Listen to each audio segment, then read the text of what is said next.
The spirits that haunt Rolling Hills Asylum are eager to make your acquaintance, with hundreds of reports from staff and visitors of disembodied voices, shadow people, as well as being grabbed at from within the darkness, to name a few. But what traps the souls of the asylum's many inmates? Was it a safe environment where they felt accepted, instead of the harsh cruelty of the outside world? Or was this a place of pain and suffering that these poor spirits couldn't escape from, even in death? Maybe it's a little bit of both. Today we will explore the stories of some of the ghosts that haunt this decaying property, and the backstory of an asylum said to be one of the most haunted places in America. The property opened its doors on January 1st, 1827 as the Genesee County Poor Farm. Its purpose was to house orphan children, widows, destitute families, the mentally unstable, and even small-time criminals. It didn't matter why you were there, as you were all treated the same and labelled inmates. Now just take a moment and think how unsettling this must have been for many of the people who had to live there due to landing on hard times or not being wanted by their family as they were seen as an embarrassment. You would be made to live and work with residents who might have been considered dangerous, and this made no difference to the people running the place. One of the most popular ghosts, deemed an embarrassment when alive, has been seen as a 7-foot-tall shadow man. His name was Roy Kraus, and he entered the asylum when he was just 12 years old. He was the son of a New York banker and considered a disgrace to his family due to suffering from giganticism caused by a tumour in the pituitary glands, which messes with the growth hormones. In life, he was known for his kindness and love of opera music. He died at the age of 52, still living at the asylum. The current owner, Sharon, says she has experienced Roy's kindness firsthand. When she had not long been working there, she came across a large rat in the infirmary that scared the crap out of her. The very next day, that same rodent was discovered dead on the stairs, with blood coming from its mouth as if its neck had been broken. On the wall above the body was a giant bloody handprint, which Sharon believes was left by Roy.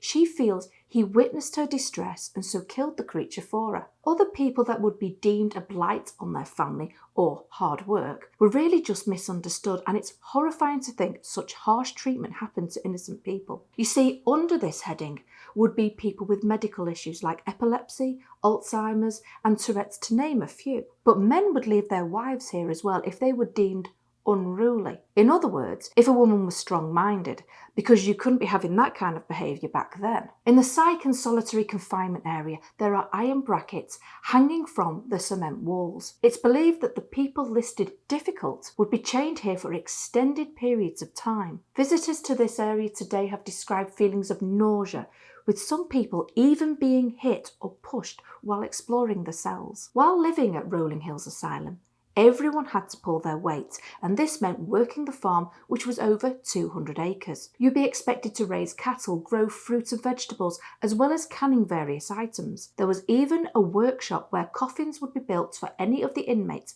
that happened to die, which was a lot. The asylum witnessed over 1,700 deaths in its time, with many of those being buried on the grounds in unmarked graves. As the years have gone by, the grass in the cemetery has become overgrown, and stones have crumbled away to nothing. This only adds to the sadness of the place, knowing that even in death, there was no respect shown or reminder given for those who lived out their lives here.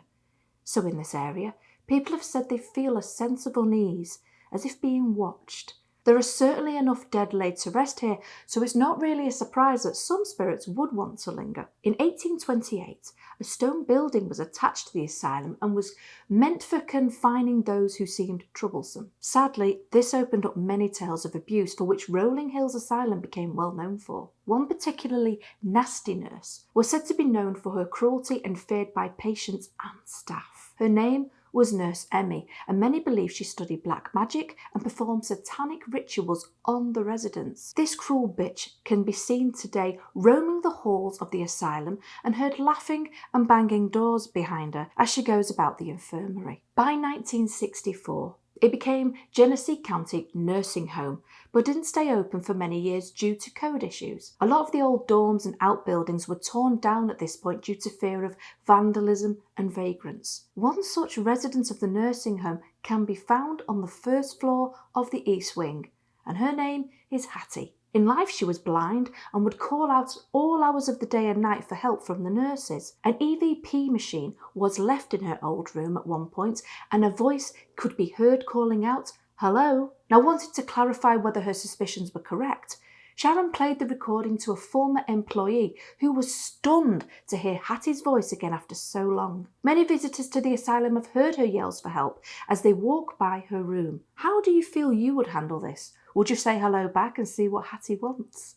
Staying in the East Wing, on the second floor, you will find the old men's dormitory, which is commonly referred to as the shadow hallway. This area is well known for having many shadow-like entities who are not afraid to be seen. They're said to walk across the hallway or between doorways. Sometimes they might just peer at you from around a corner, or you will hear their disembodied voices calling out to you. Be careful though, as they can be quite sneaky. Sharon commented, "Sometimes they crawl on the floor and they can be creepy, especially if you're sitting on the floor during an investigation and one is coming at you, because you can actually see the shadow moving towards you." My response to that would be a firm hell no. Further inside Rolling Hills Asylum, you will discover the morgue, where next to the large embalming table you'll find two large walk-in refrigerators. At one point, when tuberculosis was killing many people, it's rumoured that the meat lockers had to be used to carry the overflow of bodies that the morgue couldn't cope with.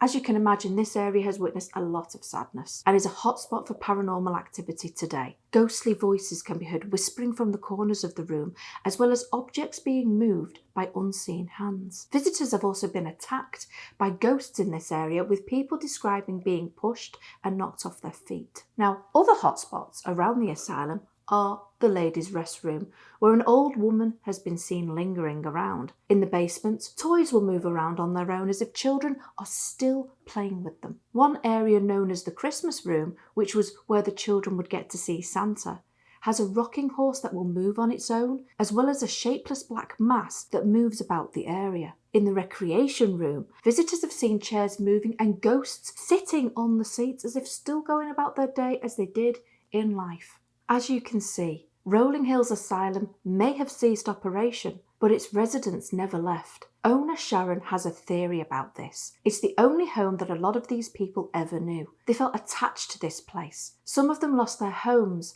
There were widows and orphans, and they developed their own family and friends here. Whatever their reasons for staying on after death, it seems even if they were forgotten in life, their memories are living on now in the experiences that visitors and staff continue to have.